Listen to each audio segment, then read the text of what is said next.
జగన్ 67 దగ్గర ఆగాడు.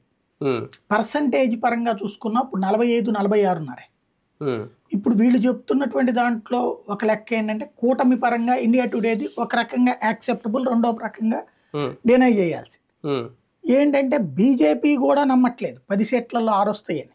ఉమ్, ఇది వాళ్ళు గెలుచుకోవడం అన్నట్టు 4 నుంచి 6 గెలుస్తాయి. ఉమ్, అలాగే పార్లమెంట్ సీట్లు బీజేపీకి 4 నుంచి 6 వస్తాయని బీజేపీకి ఏం ధైర్యం లేదు. ఉమ్, వాళ్ళు 4 నుంచి 6 ఇచ్చారు పార్లమెంట్ సీట్లు బీజేపీ.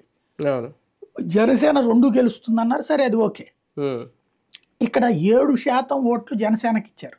ఉమ్, దాదాపు 18 సీట్లు ఏమో ఇచ్చారు, 17 నుంచి 18. అది పోటీ చేసింది 21. ఉమ్, అందులో 17 నుంచి 18కి అవకాశం ఉండొచ్చు, ఎందుకని కాపు సామాజిక వర్గం బలంగా ఉన్న ఉమ్, చోట్ల పోటీ చేశారు కాబట్టి. ఉమ్, అయితే 7% రావాలంటే ఉమ్, ప్రతి అసెంబ్లీ సెగ్మెంట్కి 1,20,000 ఓట్లు రావాలి.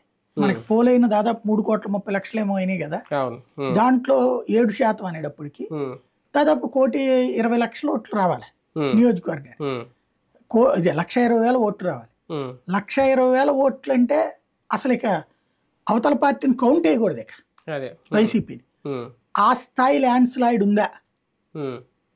అనేది